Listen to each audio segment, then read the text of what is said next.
Hi boys and girls, it's Mrs. Serpa again. So I am reading another book today. This is actually a chapter book. It is one of my favorite stories. It is called The Miraculous Journey of Edward Tulane, and the author is Kate DiCamillo. Now, this story is about mostly one single character, and his name is Edward Tulane. Edward Tulane is a China rabbit. And the China rabbit basically is a rabbit that's made out of glass, and it's supposed to be like a toy doll, like that little girls could carry around, but it's very delicate and it could break if you dropped him or you didn't treat him nicely. Now, the character Edward Tulane is a toy rabbit that's made of glass, and he belongs to a little girl. Now, Edward is not alive to his owners, to the little girl, to the little girl's family. He's not really alive, but inside, Edward is really alive, and he is telling the story from his perspective as a toy rabbit, okay? And he can't move and he can't speak, but he does have feelings like a real person. He's a China rabbit. Again, China is like a delicate glass, okay?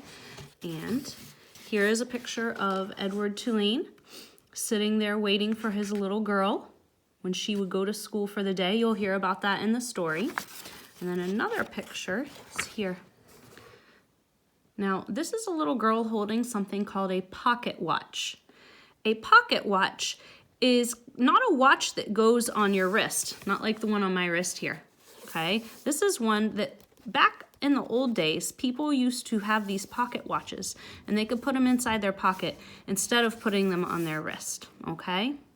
So when you hear about this pocket watch, that's what they're talking about, okay? And they tell time just like the watches on your wrist, okay? So today, I am going to read chapter 1. I may go into chapter 2. Chapter 1. Once in a house on Egypt Street, there lived a rabbit who was made almost entirely of china. He had china arms, china legs, china paws, and a china head, a china torso, and a china nose. His arms and legs were jointed and joined by wire, so that his china elbows and china knees could be bent, giving him much freedom of movement. His ears were made of real rabbit fur, and beneath the fur there were strong, bendable wires, which allowed the ears to be arranged into poses that reflected the rabbit's mood: jaunty, tired, and full of ennui. His tail, too, was made of real rabbit fur, and was fluffy and soft and well-shaped. The rabbit's name was Edward Tulane, and he was tall. He measured almost 3 feet from the tip of his ears to the tip of his feet. His eyes were painted a penetrating and intelligent blue. In all, Edward Tulane felt himself to be an exceptional specimen. Only his whiskers gave him pause.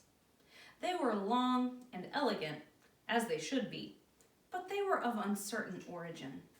That means, boys and girls, he doesn't know where his whiskers came from or what they're made of. Edward felt quite strongly that they were not the whiskers of a rabbit. Whom the whiskers had belonged to initially, what unsavory animal, was a question that Edward could not bear to consider for too long. And so he did not. He preferred, as a rule, not to think unpleasant thoughts. Edward's mistress was a 10-year-old, dark-haired girl named Abilene Tulane, who thought almost as highly of Edward as Edward thought of himself. Each morning as she dressed herself for school, Abilene dressed Edward as well. The China rabbit was in possession of an extraordinary wardrobe composed of handmade silk suits, custom shoes fashioned from the finest leather and designed specifically for his rabbit feet, and a wide array of hats equipped with holes so that they could easily fit over Edward's large and expressive ears. Each pair of well-cut-out pants had a small pocket for Edward's gold pocket watch. Abilene wound this watch for him each morning. That was the picture that I just showed you of that watch that people keep in their pockets.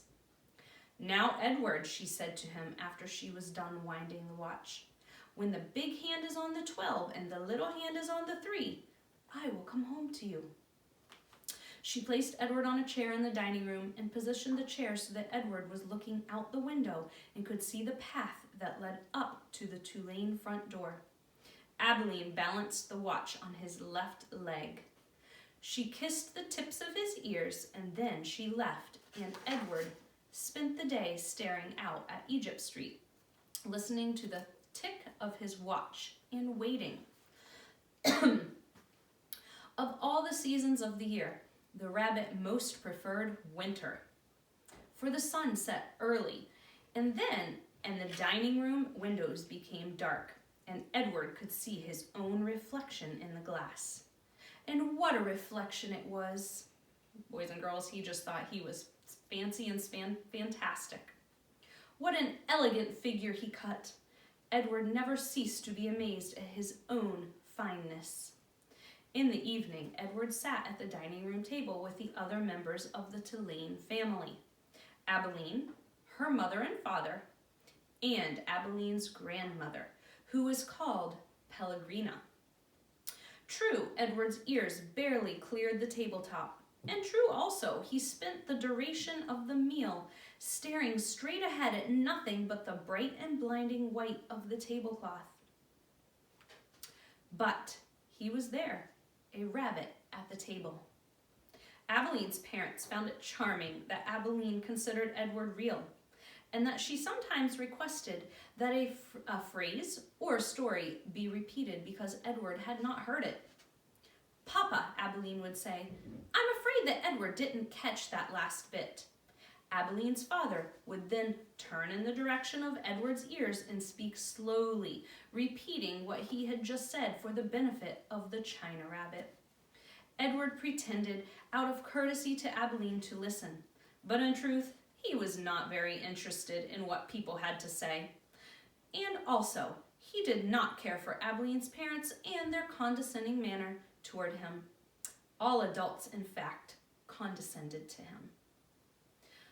That means, boys and girls, that the adults, Abilene thought Edward was real, but the adults knew that Edward was not real, and they were being condescending to him because they were acting like he wasn't a real rabbit. Only Abilene's grandmother spoke to him as Abilene did, as one equal to another. Pellegrina was very old. She had a large, sharp nose and bright black eyes that shone like dark stars. It was Pellegrina who was responsible for Edward's existence. It was she who had commissioned his making, she who had ordered his silk suits and his pocket watch, his jaunty hats and his bendable ears, his fine feather shoes, and his jointed arms and legs, all from a master craftsman in her native France. It was Pellegrina who had given him as a gift to Abilene on her 7th birthday. And it was Pellegrina who came each night to tuck Abilene into her bed and Edward into his. "Will you tell us a story, Pellegrina?" Abilene asked her grandmother each night. "Not tonight, lady," said Pellegrina. "When?" asked Abilene. "What night?"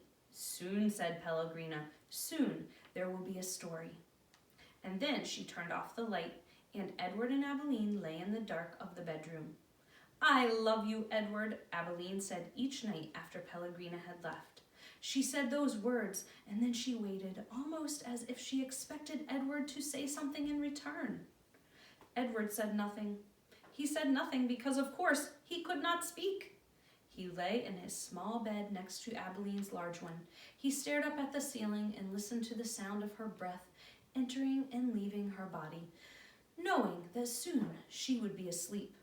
Because Edward's eyes were painted on and he could not close them, he was always awake. Sometimes, if Abilene put him into his bed on his side instead of on his back, he could see through the cracks in the curtains and out into the dark night. On clear nights, the stars shone and their pinprick light comforted Edward in a way that he could not quite understand. Often he stared at the stars all night until the dark finally gave way to the dawn. Now, boys and girls, this whole first chapter, they talked about Edward and what kind of China rabbit he was. Edward seemed like he really likes himself a lot and he thinks he's a very fancy, fine rabbit. He doesn't really care what anyone else has to say because he kind of only cares about himself. He's kind of a greedy rabbit, okay? So this is the kind of China rabbit that Edward is because he lives such a fine and fancy life with Abilene and her family, and he gets treated like a real rabbit by Abilene. Okay, boys and girls, I am going to read chapter 2 of The Miraculous Journey of Edward Tulane, okay? This is a picture of the little girl Abilene and Edward Tulane, her toy China rabbit. Again, he's a very delicate rabbit made of china, which is another name for glass. Chapter 2. And in this manner, Edward's days passed, one into the other. Nothing remarkable happened. Oh, there was the occasional small domestic drama. Once, while Abilene was at school, the neighbor's dog, a male brindled boxer, inexplicably named Rosie, came into the house uninvited and unannounced and lifted his leg on the dining room table, spraying the white tablecloth with his urine. He then trotted over and sniffed Edward, and before Edward even had time to consider the implications of being sniffed by a dog, he was in Rosie's mouth, and Rosie was shaking him back and forth, vigorously growling and drooling. Because, of course, Edward is a toy to Rosie. It was a dog toy.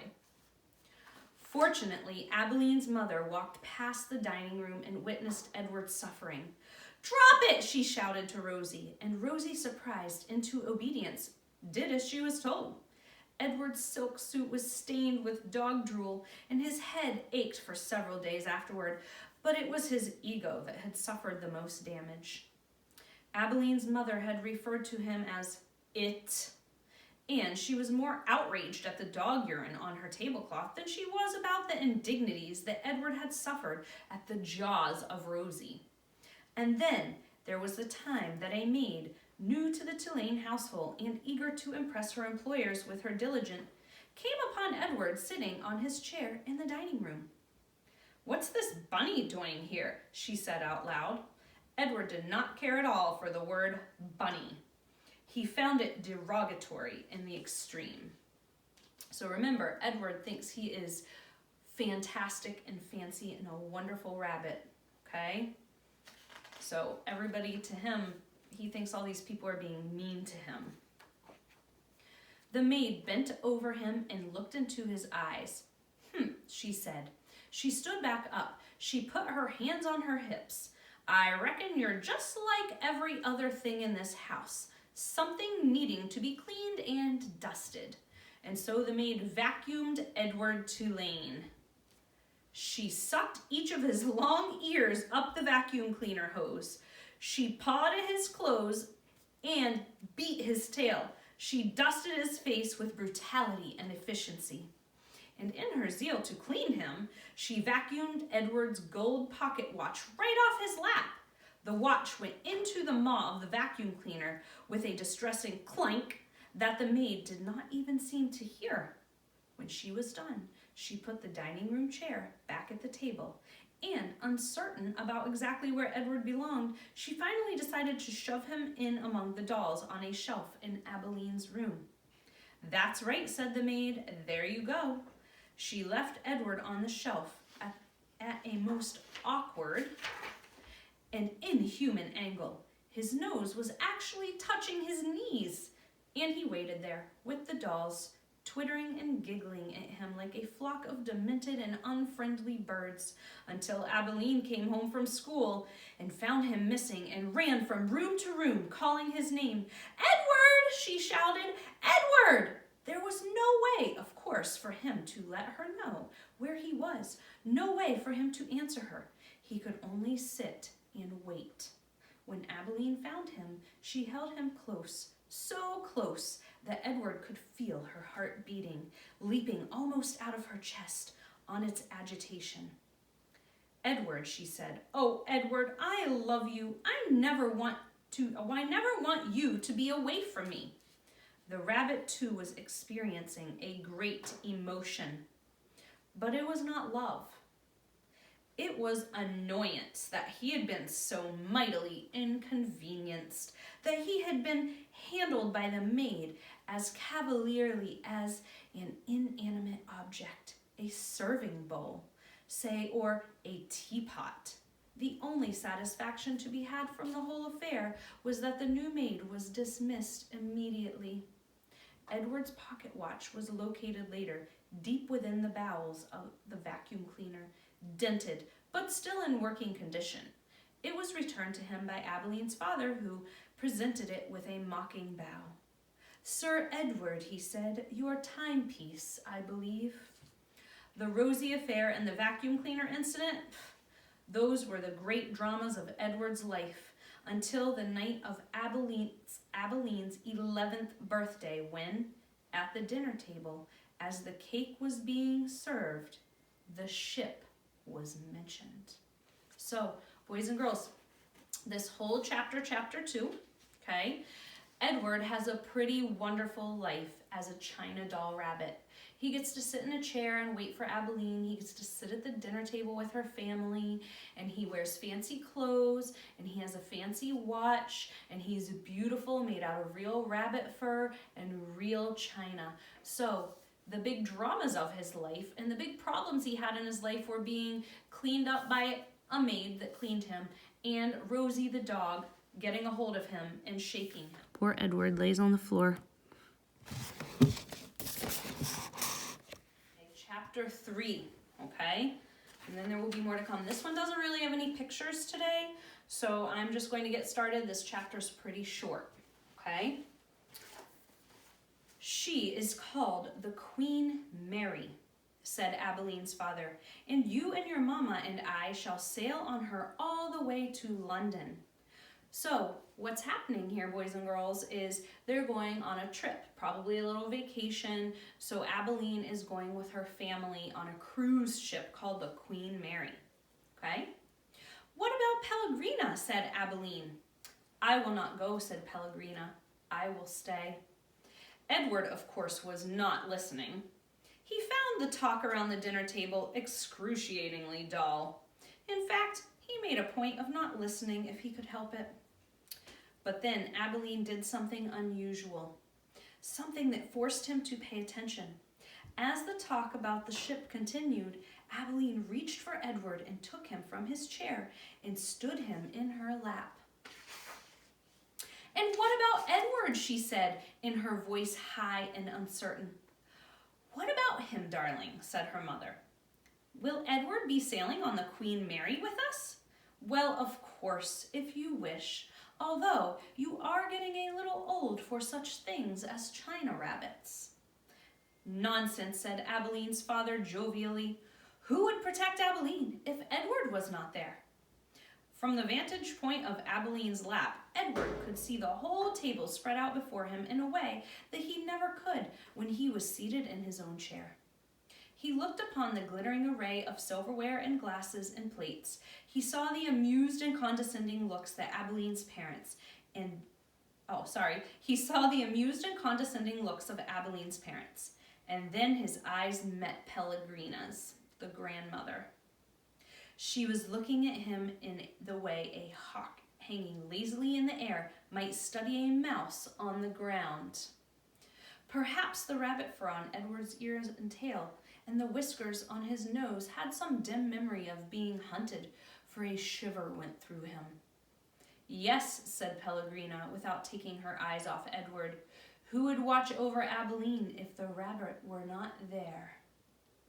That night, when Abilene asked, as she did every night, if there would be a story, Pellegrina said, "Tonight, lady, there will be a story." Abilene sat up in bed. "I think that Edward needs to sit here with me," she said, "so that he can hear the story too." "I think that is best," said Pellegrina. "Yes, I think that the rabbit must hear the story." Abilene picked Edward up, sat him next to her in bed, and arranged the covers around him. Then she said to Pellegrina, "We are ready now." "So," said Pellegrina. She coughed. And so the story begins with a princess. "A beautiful princess?" Abilene asked. "A very beautiful princess." "How beautiful?" "You must listen," said Pellegrina. "It is all in the story." And that's the end of chapter 3, boys and girls. Okay, so I will continue reading more chapters. I'm going to try to get my dogs to read with me next time, so stay tuned. You will get to meet Loki and Bailey.